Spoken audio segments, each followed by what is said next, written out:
Shalom generasi dahsyat, apa kabarnya? Pasti luar biasa, karena Tuhan Yesus selalu bersama dengan kita. Saya Pendeta Juan Mogi sebagai host malam hari ini ingin menyambut semua yang hadir mengikuti acara puncak perayaan HUT ke-49 DPA GBI yang begitu luar biasa. Nah, malam ini kita akan dilayani oleh Symphony Worship yang luar biasa. Juga firman Tuhan akan dibawakan oleh Pendeta Rubin Adi Abraham. Serta kita akan mendapatkan hadiah-hadiah yang luar biasa kalau kita bisa menjawab pertanyaan dari kuis dengan cepat dan benar. Adapun tema ulang tahun DPA GBI yang ke-49 adalah DPA for Generation. Artinya kami ingin melayani dengan maksimal, dengan lebih baik bagi anak, remaja, pemuda, dan kaum muda. Dan kami juga ingin menjadi rumah yang nyaman, yang baik bagi KPA, Komisi Pemuda dan Anak yang ada di seluruh Indonesia dan juga di dunia. Mana semangatnya malam hari ini? Dan jangan lupa kita juga bisa memberikan komen lewat live chat yang ada. Selamat mengikuti acara ini dan kita pasti diberkati. Tuhan Yesus beserta kita.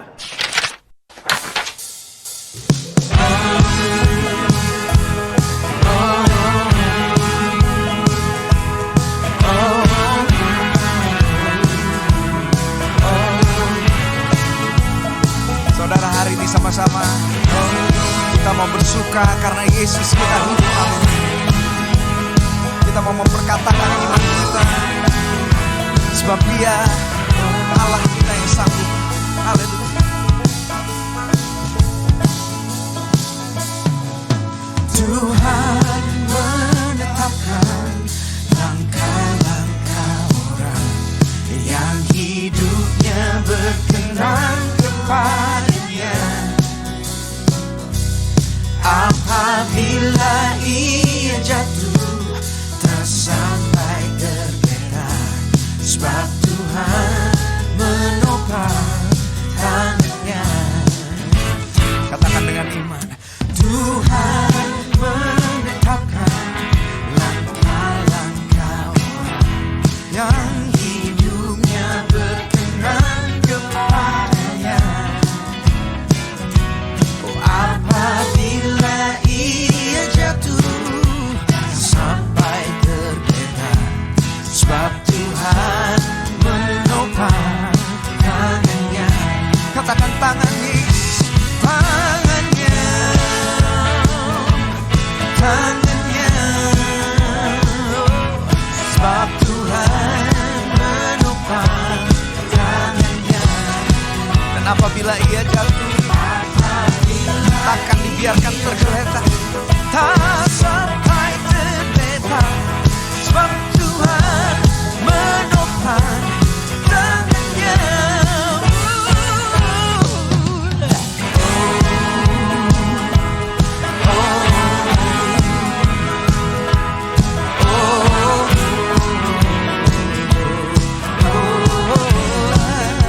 Tuhan menetapkan, Tuhan menetapkan langkah-langkah orang yang hidupnya berkenan kepadanya.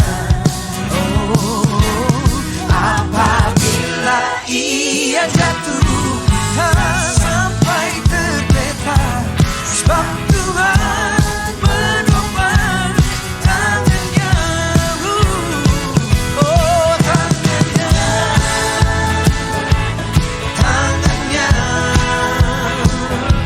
sebab Tuhan menopang tangannya.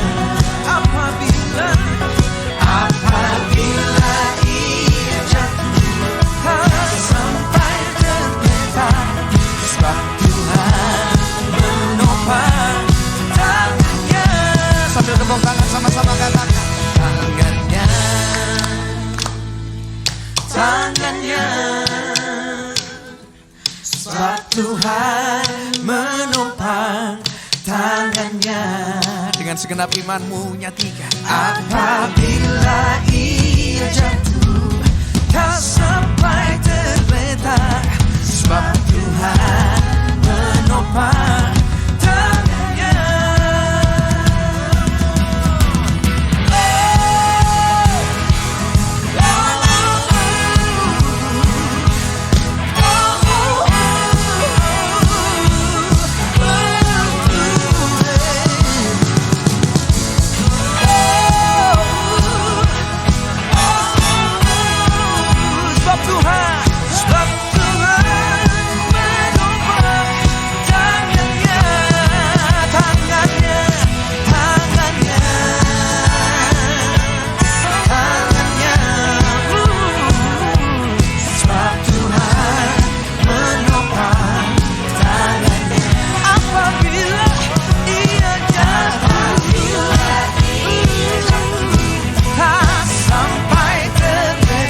Tuhan menopang tangannya. Apabila tak sampai terletak, sebab Tuhan menopang tangannya. Sebab Tuhan menopang tangannya. Sebab Tuhan menopang tangannya. Puji Tuhan Yesus. Sekali lagi.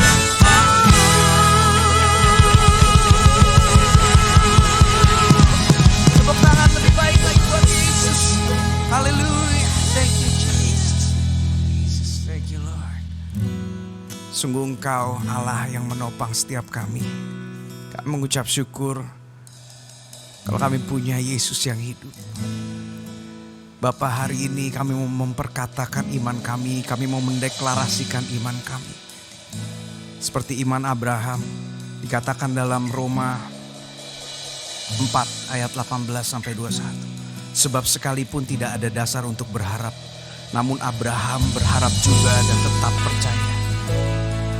Imannya tidak menjadi lemah, walaupun ia mengetahui bahwa tubuhnya sudah sangat lemah. Tetapi terhadap janji Allah ia tidak bimbang karena ketidakpercayaannya. Malah ia diperkuat dalam imannya dan ia memuliakan Allah. Bahkan dikatakan bahwa Allah memperhitungkannya sebagai kebenaran. Boleh sama-sama kita nyanyikan, Kau Yesus Tuhan. Kau Yesus Tuhan, tak pernah ingkar janjimu, Kau pasti genapi semua firman-Mu. Amin. Kau Yesus Tuhan, tak pernah ingkar janji-Mu. Kau pasti genapi, karena semua firman-Mu ya dan amin. Semua firman-Mu amin. Hati kami tetap teguh. Hatiku tetap teguh dan berharap padamu. Dan berharap padamu. Sekalipun tak ada dasar untukku berharap.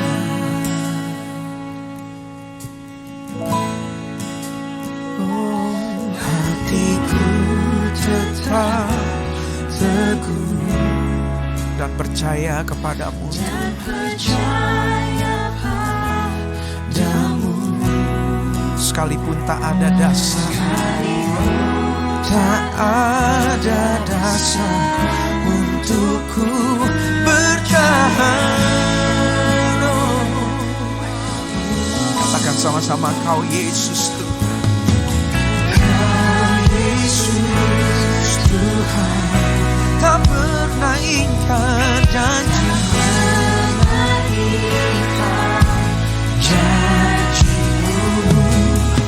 Kau pasti genapi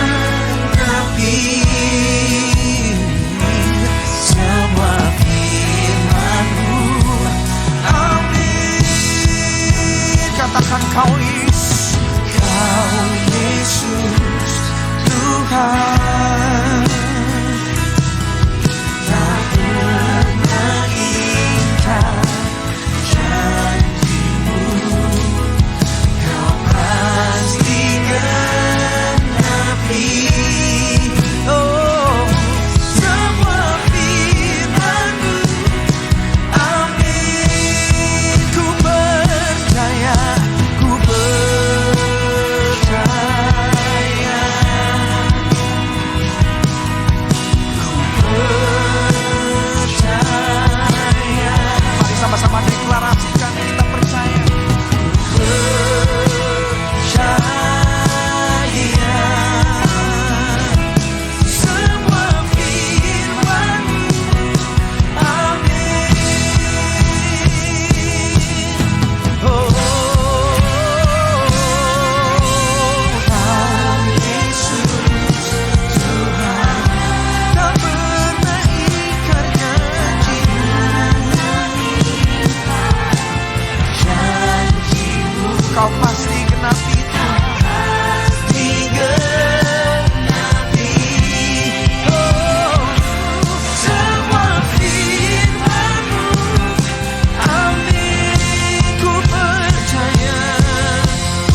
percaya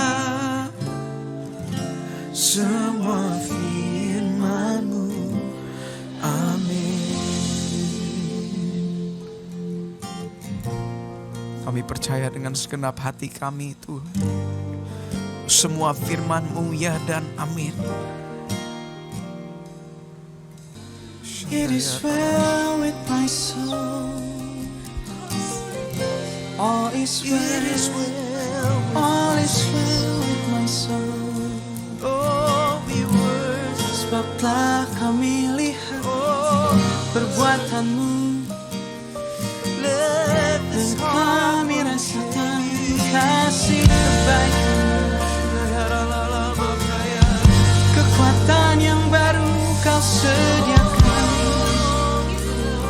Dan iman yang baru Kau tambahkan.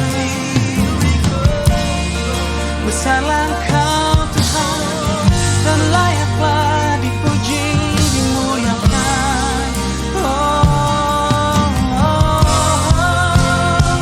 Sebab Kau besar, perbuatan-Mu ajaib, tiada seperti Engkau.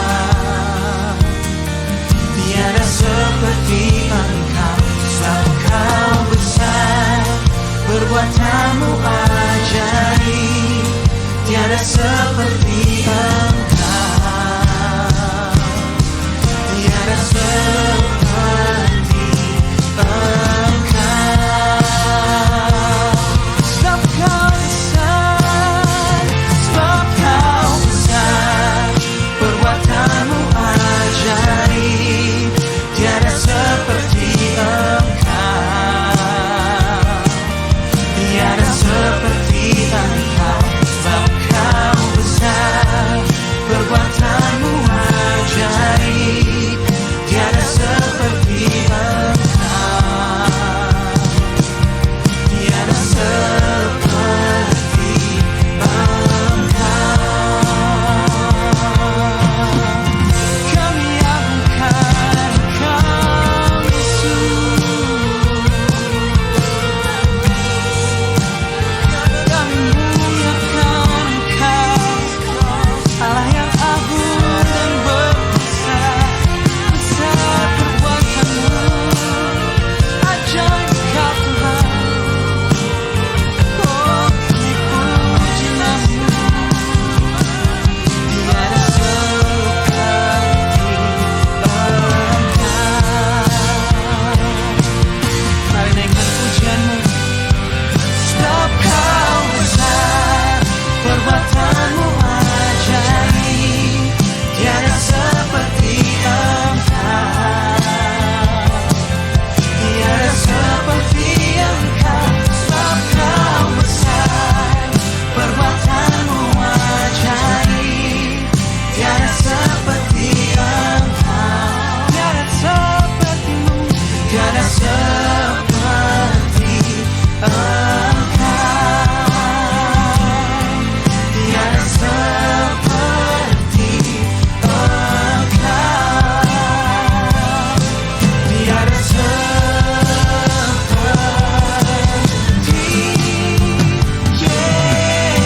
Yesus. Mari muliakan Dia, mari muliakan Dia. Tiada seperti Engkau.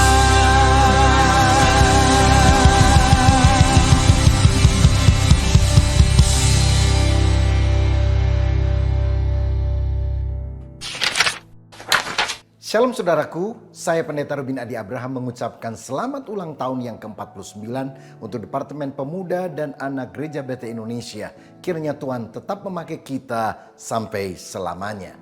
Hari ini saya akan menyampaikan firman dengan judul Membangun Generasi yang Tangguh. Saya akan bacakan Daniel 11 ayat 31 dan 32 yang berbunyi demikian.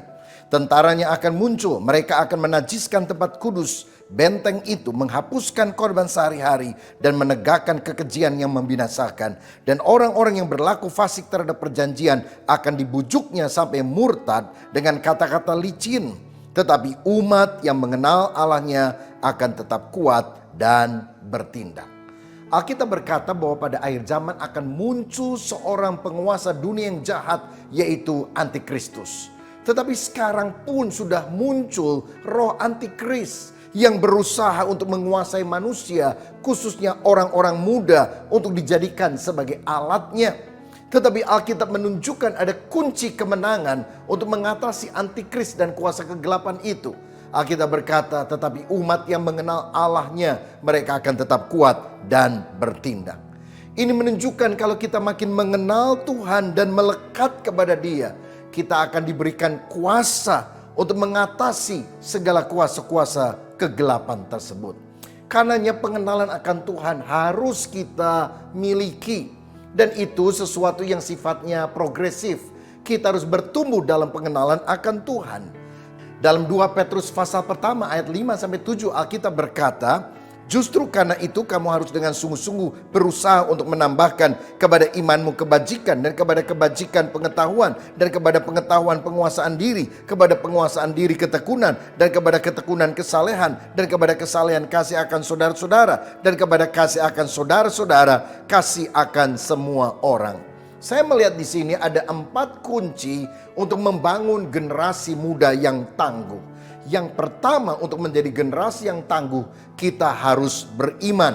Ayat 5 tadi berkata, justru karena itu kamu harus dengan sungguh-sungguh berusaha untuk menambahkan kepada imanmu kebajikan. Berarti yang pertama kita harus beriman kepada Kristus. Beriman artinya percaya bahwa Yesus adalah juru selamat. Dialah yang mengampuni segala dosa kita. Dan kalau kita percaya, segala ikatan setan akan dilepaskan dari hidup kita. Dan Tuhan akan memberikan kepada kita hidup kekal, hidup selama-lamanya, bahkan di dalam kerajaan sorga. Karena Yohanes 3 ayat 16 berkata, barang siapa yang percaya kepada Yesus tidak akan binasa, melainkan beroleh hidup yang kekal. Saudara sekalian, saya ini anak pendeta. Dari sejak kecil sudah pergi ke gereja. Tapi saya belum lahir baru.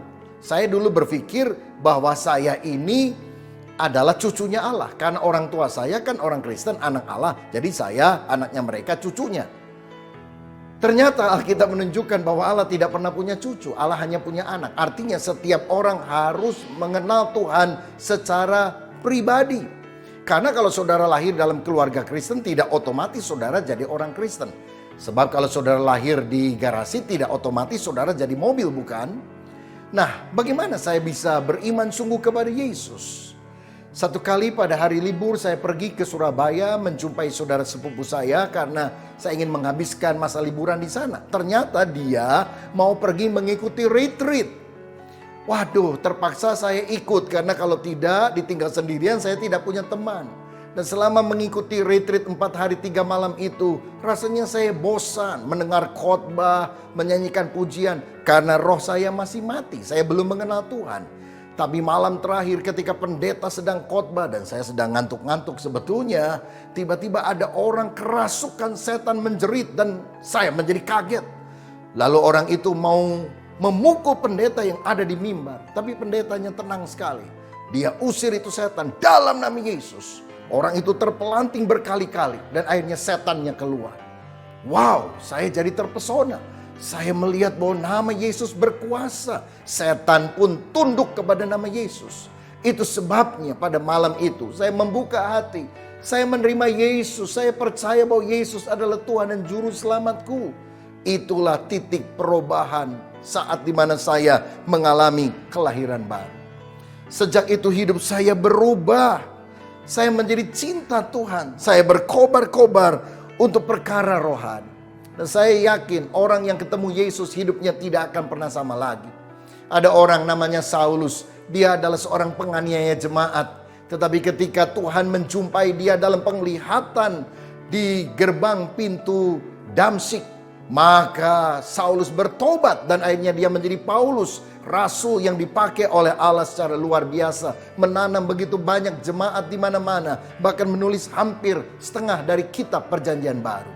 Seburuk apapun masa lalumu, ketika engkau bertobat dan beriman kepada Yesus, Tuhan mengampuni dosamu dan Tuhan akan memberikan hidup yang baru dan masa depan yang cerah bagi saudara yang percaya kepadanya. Karena itu saudaraku, berimanlah kepada Kristus. Tetapi setelah beriman kepada Kristus, kita harus makin mengenal Tuhan lagi melalui langkah yang namanya berpengetahuan. Alkitab tadi berkata, tambahkanlah kepada imanmu kebajikan dan kepada kebajikan pengetahuan. Apa yang dimaksudkan pengetahuan di sini? Ini tentu bukan sekedar pengetahuan umum, matematika, fisika, kimia, alias mafia. Bukan itu. Tapi pengetahuan akan firman. Sehingga kita makin mengenal kehendak Allah. Dalam 1 Petrus 2 ayat 2, Alkitab berkata bahwa orang yang lahir baru itu harus seperti bayi yang rindu akan susu yang murni, yaitu firman Tuhan.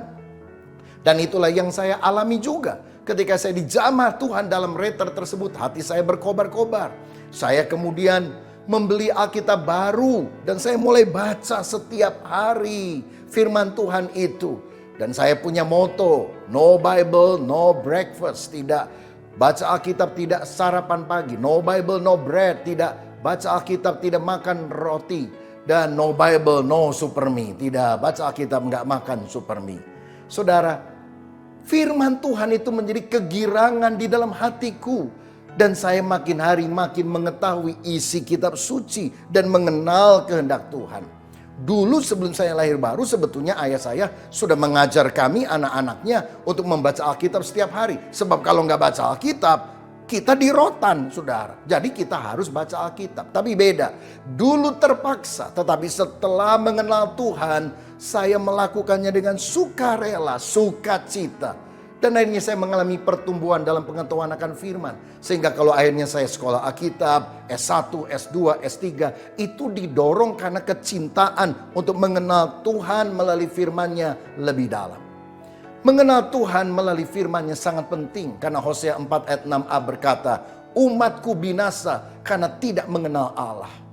Dalam terjemahan lama dikatakan, umatku binasa karena tidak berpengetahuan, lack of knowledge. Tidak ngerti firman. Ada sebuah survei yang dilakukan oleh Barna Group di Amerika Serikat yang menunjukkan bahwa generasi Y atau generasi milenial yang berusia sekitar 26-39 tahun, hanya 6% di antara mereka yang punya biblical worldview. Dan generasi ZZ usia 10-25 tahun hanya sekitar 4% yang punya biblical worldview. Yang dimaksud adalah pandangan yang diwarnai oleh firman Tuhan. Mereka tidak punya pandangan hidup yang berdasarkan Alkitab. Karena kisah-kisah dan nilai-nilai Alkitab hampir tidak ada di dalam pikiran mereka. Sehingga ketika mereka mengambil keputusan tidak dituntun oleh nilai-nilai dari Alkitab. Itu sebabnya pelayanan sekolah minggu menjadi sangat penting. Karena di masa ini dia letakkan dasar melalui cerita-cerita Alkitab. Dari kisah Adam dan Hawa sampai Tuhan Yesus mati di salib, bangkit naik ke sorga. Sampai yang dicatat di dalam kitab Wahyu. Sebab tidak ada masa lain selain di masa anak sekolah minggu. Alkitab bisa dijabarkan secara sistematis dari Kejadian sampai Wahyu. Saudara, betapa pentingnya kita mengajarkan hal ini sehingga kisah-kisah Alkitab itu ada di dalam pikiran setiap orang percaya. Saya juga mendorong Departemen Pemuda dan Anak bisa memilih ada buklet yang menceritakan kisah Alkitab dari Kejadian sampai Wahyu secara ringkas. Karena orang sekarang melihat Alkitab yang begitu tebal kadang-kadang merasa takut untuk membacanya. Dan kalau bisa disertai dengan video klip tentang intisari dari Kejadian, intisari dari Keluaran, sampai intisari dari Wahyu. Maka dalam video klip mungkin 5 menit, 10 menit mereka akan tahu apa inti daripada setiap buku yang ada di dalam Alkitab. Sehingga pengetahuan firman itu dimiliki. Pentingnya biblical worldview ini lebih saya sadari ketika satu kali sehabis khotbah saya didatangi oleh seorang dan berkata, "Pak Pendeta, boleh saya didoakan karena saya punya pergumulan." Lalu dia ceritakan masalahnya dan kemudian saya berkata, "Apapun masalahmu, tetap percaya, setia kepada Tuhan seperti Ayub." Dia kelihatannya bengong. Saya tanya, "Tahu nggak kisah Ayub?" Dia bilang, "Enggak." Maka saya harus menceritakan kisah Ayub dan bagaimana dia tetap setia di tengah pergumulannya. Saya ngomong yang lain lagi. Ingat nggak Sadrak, Mesak, Abednego ketika disuruh menyembah patung yang didirikan oleh raja, tetap tidak mau karena mereka hanya menyembah Tuhan. Kamu juga harus demikian. Dia bengong lagi. Pernah dengar cerita Sadrak, Mesak, Abednego? Dia bilang enggak. Rupanya dia tidak pernah sekolah minggu, jadi nggak tahu kisah-kisah Alkitab. Ke gereja juga jarang, saudara sekalian. Karenanya betapa penting kita mendengarkan narasi-narasi Alkitab yang kemudian diimplementasikan di dalam pergumulan hidup sehari-hari. Sehingga misalnya ketika seorang muda mengalami godaan untuk berzina, dia diingatkan kisah Yusuf yang lari keluar ketika istri Potifar menggoda dia. Atau ketika dia menghadapi tantangan yang besar yang rasanya tidak sanggup diatasi, dia akan diingatkan kisah Alkitab Daud yang kecil dengan pertolongan Tuhan bisa mengalahkan raksasa yang bernama Goliat. Atau ketika ada godaan untuk kita menyangkal Tuhan Yesus, kita diingatkan kisah Stefanus yang bahkan rela mati di rajam batu tapi tidak pernah menyangkal Tuhan, dan Tuhan memberikan mahkota kehidupan yang kekal kepada dia sampai selama-lamanya. Saudara, kita harus beriman, tetapi kedua kita harus berpengetahuan. Yang ketiga, untuk mengenal Tuhan, dan ini kunci untuk mengalahkan kuasa kegelapan, kita harus berkarakter Kristus. 2 Petrus 1 ayat 3-4 berkata, karena kuasa ilahinya telah menganugerahkan kepada kita segala sesuatu yang berguna untuk hidup yang saleh, oleh pengenalan kita akan Dia yang telah memanggil kita oleh kuasanya yang mulia dan ajaib. Dengan jalan itu ia telah menganugerahkan kepada kita janji-janji yang berharga dan yang sangat besar, supaya olehnya kamu boleh mengambil bagian dalam kodrat ilahi dan luput dari hawa nafsu duniawi yang membinasakan dunia. Intinya, kalau kita mengenal Tuhan, maka kita akan memiliki sifat ilahi, kodrat ilahi, yaitu sifat manusia baru dari orang-orang yang sudah diselamatkan oleh Yesus. Sehingga dengan demikian kita akan memiliki kehidupan yang saleh, yaitu karakter yang makin mirip seperti Kristus. Itulah yang dijabarkan pada ayat 5-7 tadi. Yang pertama, kita memiliki iman. Kedua, kebajikan. Ketiga, pengetahuan. Keempat, penguasaan diri. Kelima, ketekunan. Keenam, kesalehan. Dan yang ketujuh adalah kasih. Saudara, orang Kristen sejati bukan hanya tahu lebih banyak isi Alkitab, tetapi karakternya, sifatnya harus makin mirip seperti Kristus. Seperti ada yang berkata, orang Kristen membaca 4 Injil, Matius, Markus, Lukas, Yohanes. Tetapi orang dunia membaca Injil yang kelima, yaitu perbuatan kita, orang-orang yang sudah percaya kepada Kristus. Karena kita ini surat Kristus yang terbuka, yang dibaca oleh semua orang. Jadi begini saudara, hati yang bertobat hanya Tuhan yang tahu. Tapi buah pertobatan itu bisa dilihat oleh orang lain. Sebab dari mana orang tahu saudara bertobat? Bukankah dari buah-buah kehidupan kita, yaitu perbuatan baik, yaitu karakter yang makin indah. Dan saya percaya karakter Kristus akan makin bertumbuh melalui kuasa firman yang kita baca. Sehingga kita meneladani Kristus dan orang-orang percaya yang dicatat di dalam Alkitab. Dan Roh Kudus memampukan kita untuk bisa menang atas segala godaan. Misalnya ketika ada orang menjelek-jelekan kita, kita terpancing untuk membalas. Firman mengingatkan kita, jangan kamu kalah terhadap kejahatan, kalahkanlah kejahatan dengan kebaikan. Yesus ketika disalib, dia berkata, Bapa ampunilah mereka, karena mereka tidak tahu apa yang mereka perbuat. Kita juga harus tetap memberikan respon yang positif di tengah situasi yang negatif. Atau ketika kita digoda untuk menyalahgunakan tanggung jawab di dalam pekerjaan kita, kita diingatkan akan Daniel yang punya integritas, tidak mau disuap dan selalu jujur, sehingga dia akhirnya diangkat oleh Tuhan dalam segala pekerjaannya. Ini juga menyangkut moralitas. Alkitab berkata kita akan luput dari hawa nafsu dunia, punya moralitas yang tinggi sehingga kita menang atas godaan. Orang-orang muda digoda dengan banyak hal, pornografi, dengan percabulan, perzinahan. Tetapi Tuhan ingin kita punya moralitas yang naik terus, makin indah di hadapan Tuhan. Dunia sekarang menawarkan pernikahan sejenis, laki-laki dengan pria, perempuan dengan wanita.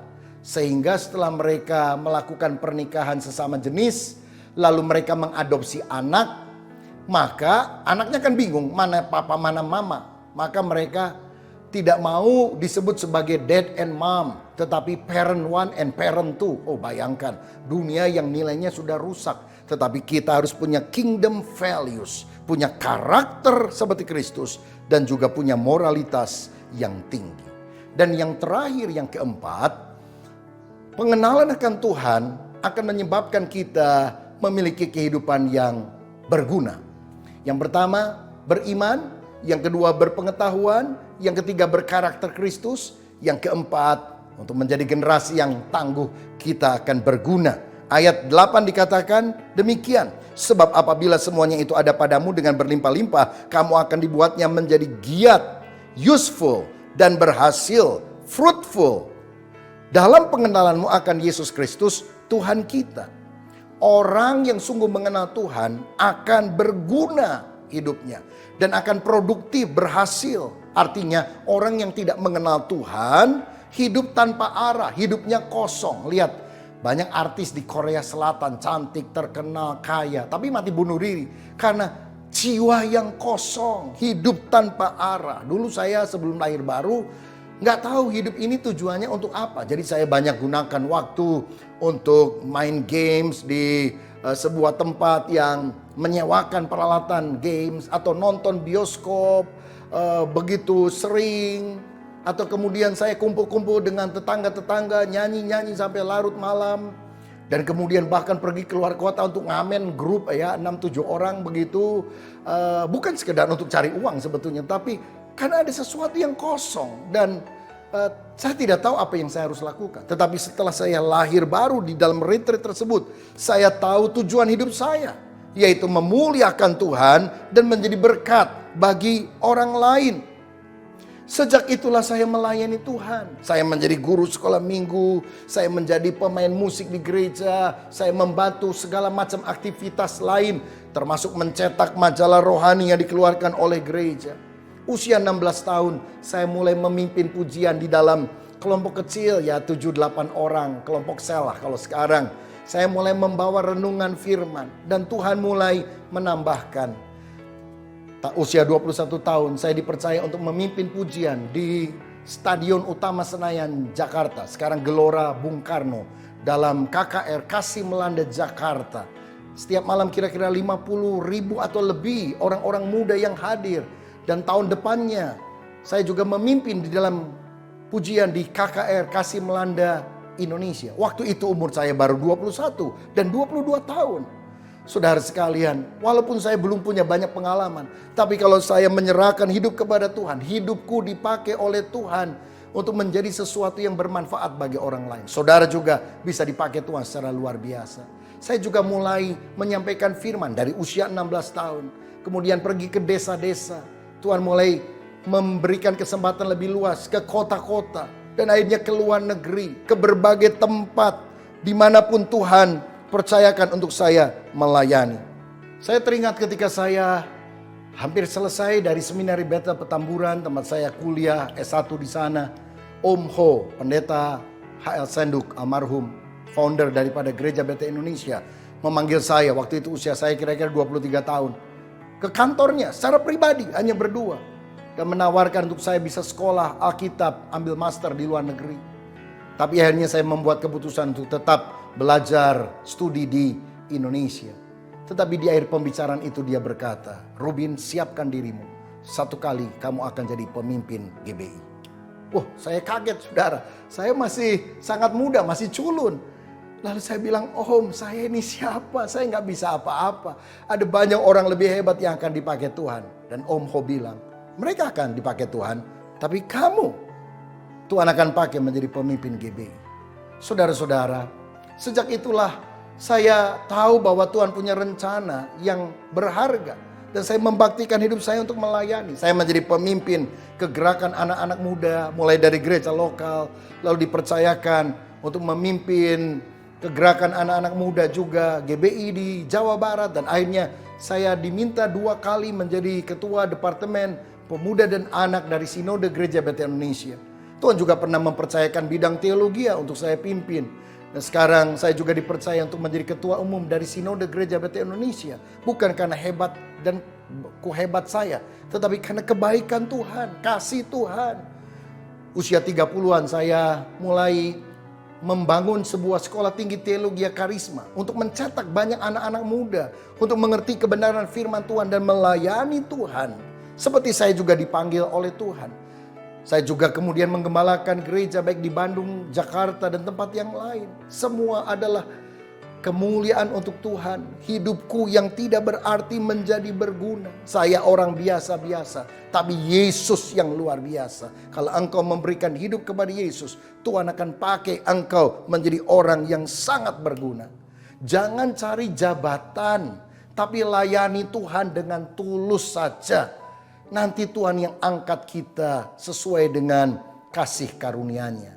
Saudara ingat, jangan melayani untuk cari hidup, tapi hiduplah untuk melayani. Dan kalau hati kita tulus, Tuhan akan pakai kita untuk memberitakan Injil, menuntaskan amanat agung Yesus Kristus. Dan hidup kita akan berguna untuk kemuliaan nama Tuhan. Ini doa saya, jadilah generasi muda yang tangguh, yang beriman kepada Kristus, yang berpengetahuan Alkitab, yang mumpuni, yang berkarakter Kristus, punya moralitas yang tinggi, dan berguna, useful and fruitful untuk kerajaan sorga. Tuhan Yesus memberkati. Amin. Shalom generasi muda. Berikut ini adalah sejarah dan perjalanan Departemen Pemuda dan Anak Gereja Bethel Indonesia dari masa ke masa. Pada tanggal 6 Oktober 1970, Pendeta Dr. H.L. Senduk dan kawan-kawan mendirikan Sinode Gereja Bethel Indonesia atau GBI bertempat di Wisma Oikumenis Sukabumi, Jawa Barat. Setelah 1 tahun berdiri, tepatnya pada tanggal 27 Agustus 1971, dimulailah pelayanan pemuda dan anak yang waktu itu disebut dengan Komisi Pemuda dan Anak atau KPA. Pada awalnya, KPA ini hanya melayani kebaktian anak-anak atau KAA saja. Namun di tahun-tahun berikutnya berkembang menjadi Komisi Pemuda dan Anak yang juga menangani kegiatan pelayanan pemuda. Pada tahun 1982 dalam suatu rapat Badan Pekerja Harian Gereja Bethel Indonesia atau BPH-GBI diputuskan tentang perubahan nama dari komisi menjadi departemen. Keputusan ini menjadikan nama Komisi Pemuda dan Anak KPA GBI menjadi Departemen Pemuda dan Anak atau DPA GBI. Seiring dengan perkembangan yang terus-menerus dan melihat kepada signifikasi pelayanan serta tantangan pelayanan, maka dalam Kongres Nasional ke-7 tahun 1989 di Lembang, Jawa Barat, disahkan Biro Remaja untuk pelayanan kategorial remaja. Selanjutnya pada Kongres Nasional ke-9 tahun 1995 di Bumi Moro, Surabaya, disahkan Biro Dewasa Muda untuk pelayanan kategorial dewasa muda. DPA GBI telah dipimpin oleh 10 Ketua DPA atau Ketua Pengurus Pusat atau KPP yang terpilih dalam Kongres Nasional DPA GBI yang diadakan 4 tahun sekali. Berikut ini adalah Kongres Nasional DPA GBI dari masa ke masa. Kongres Nasional pertama tahun 1971 di Salatiga, Provinsi Jawa Tengah, terpilih Pendeta D.E. Zakaria BTH sebagai Ketua Pengurus Pusat. Kongres Nasional kedua tahun 1974 di Jakarta, Provinsi DKI Jakarta, terpilih kembali Pendeta D.E. Zakaria BTH sebagai Ketua Pengurus Pusat.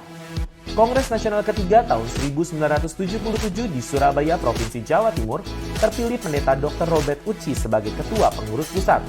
Kongres Nasional keempat tahun 1980 di Petamburan, Provinsi DKI Jakarta, terpilih Pendeta W.B. Gerungan sebagai Ketua Pengurus Pusat. Kongres Nasional kelima tahun 1983 di Petamburan, Provinsi DKI Jakarta, terpilih Pendeta George Tapiheru sebagai Ketua Pengurus Pusat. Kongres Nasional ke-6 tahun 1986 di Batu Malang, Provinsi Jawa Timur, Pendeta George Tapiheru terpilih kembali sebagai Ketua Pengurus Pusat. Kongres Nasional ke-7 tahun 1989 di Lembang, Provinsi Jawa Barat, terpilih Pendeta Daud Hadi Pranoto sebagai Ketua Pengurus Pusat. Kongres Nasional ke-8 tahun 1992 di Ambarawa, Provinsi Jawa Tengah, Pendeta George Tapiheru kembali memimpin sebagai Ketua Pengurus Pusat.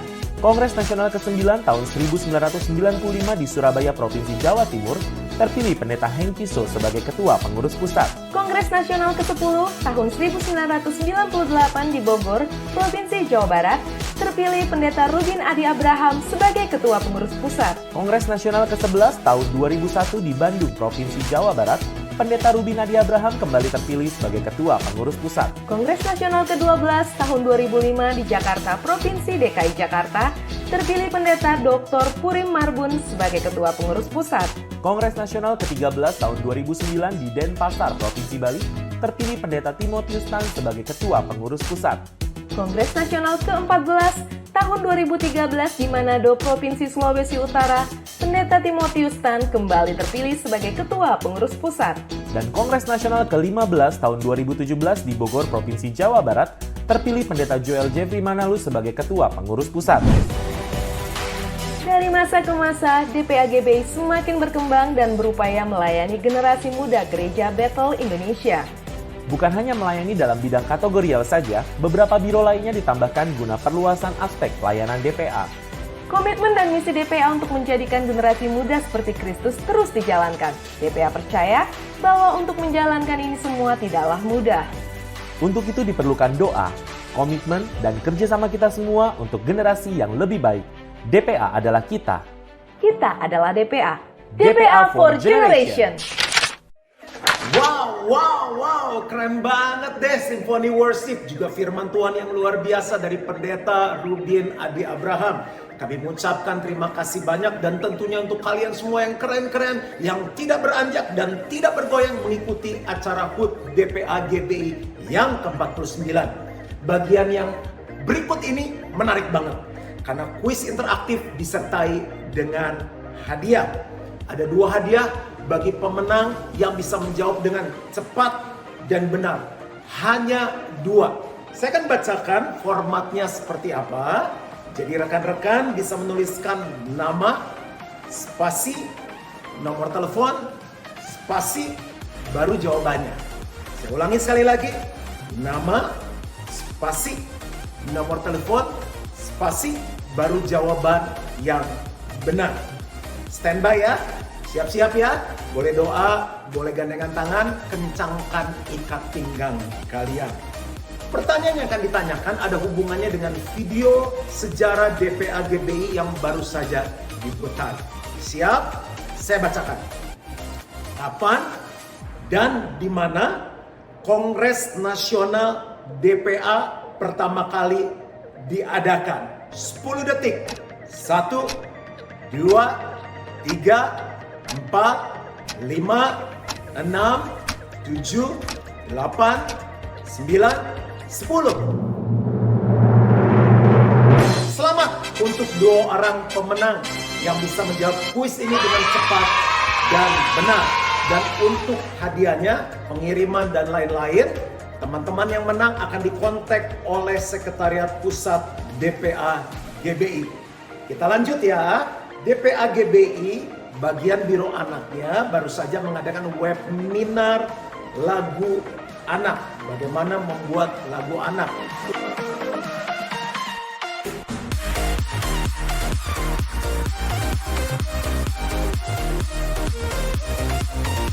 Untuk itu kita akan menyaksikan performance dari salah satu yang mengikuti webinar ini.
panggil dia penebus. 1, 2, 3, lompat bagi Yesus. Aku tidak takut, aku tidak gentar, punya Yesus, Yesus, Yesus.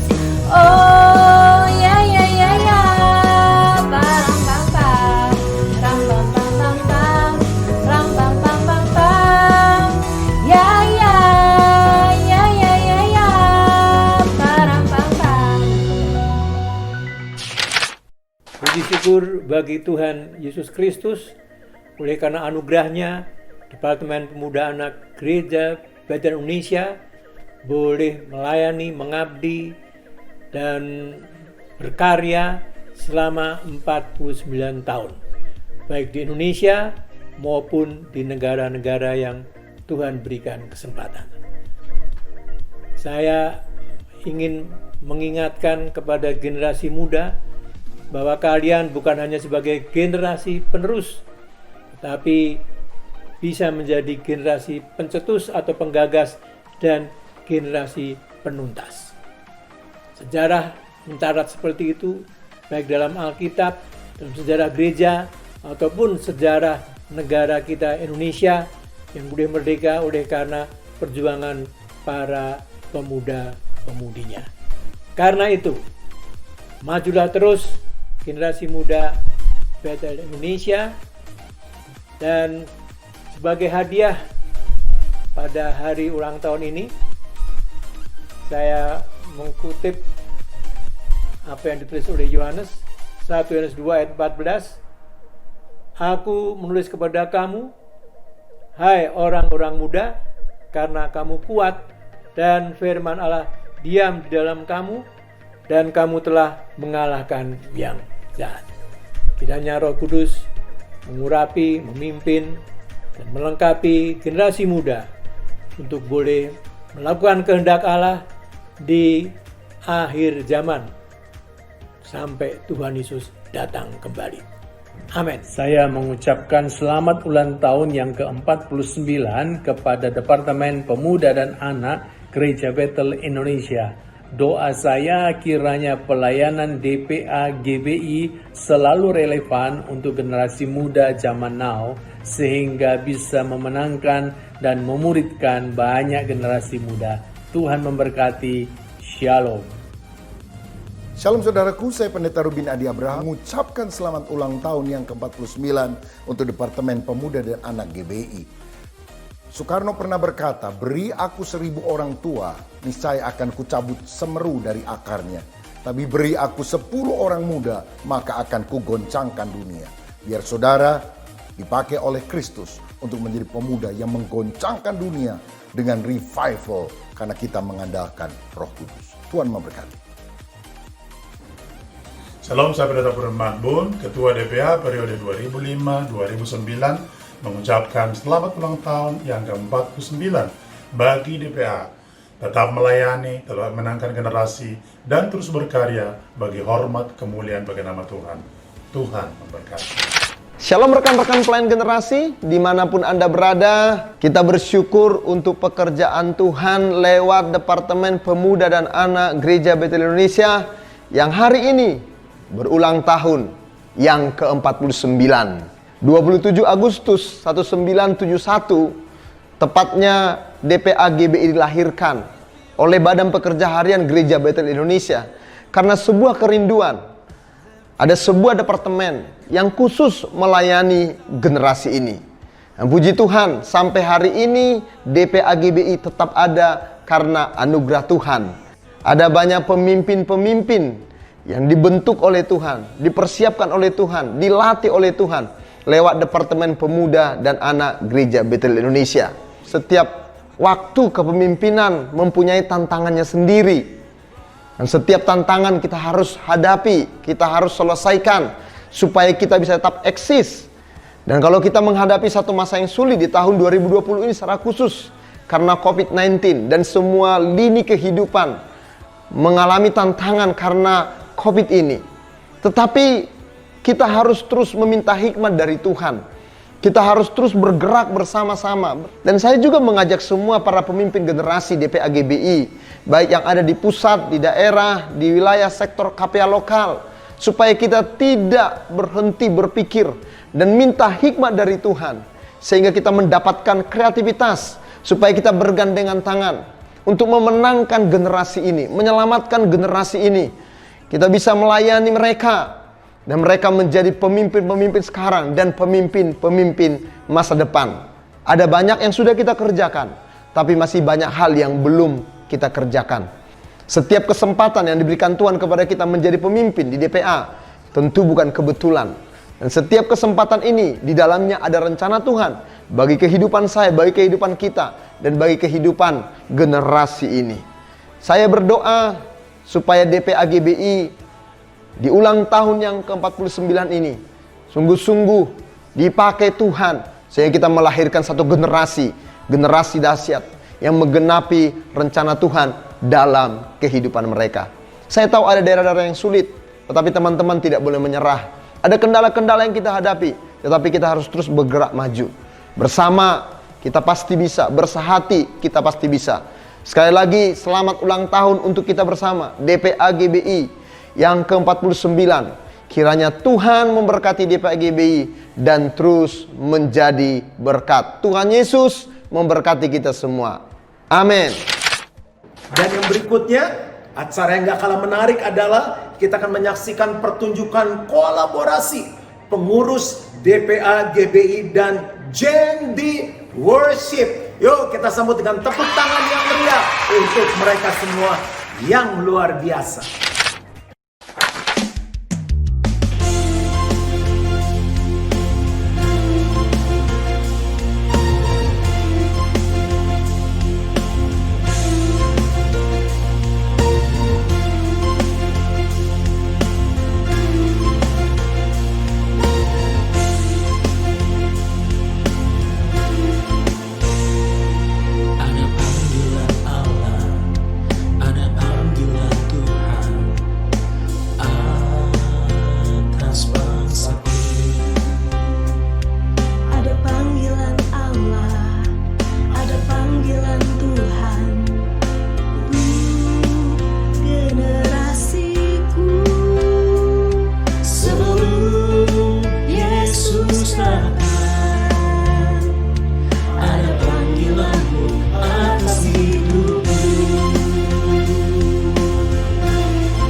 Demikianlah rangkaian acara HUT DPA GBI yang ke-49 sudah selesai dan pastinya sangat keren. Kami mengucapkan terima kasih untuk semua pihak yang ikut bekerja sama mempersiapkan semua acara ini dan juga berpartisipasi sehingga semuanya bisa berjalan dengan baik. Saya Pendeta Juan Mogi sebagai host acara malam ini mengundurkan diri. Dan sebelum itu saya mau berdoa berkat bagi kita semua. Bapak Ibu Saudara, rekan-rekan yang dikasih oleh Tuhan, acara puncak perayaan HUT DPA GBI yang ke-49 sudah selesai. Terimalah berkat dari Allah Bapa, kasih karunia dari Tuhan Yesus Kristus, pertolongan, persekutuan yang manis, dan pimpinan Roh Kudus menyertai kita semua mulai hari ini sampai Yesus jemput kita kembali. Dan semua yang percaya sama-sama katakan amin. Sekali lagi, selamat ulang tahun DPA GBI yang ke-49. Terus berkarya dan berbuah banyak. Sampai ketemu dan Tuhan Yesus memberkati kita semua.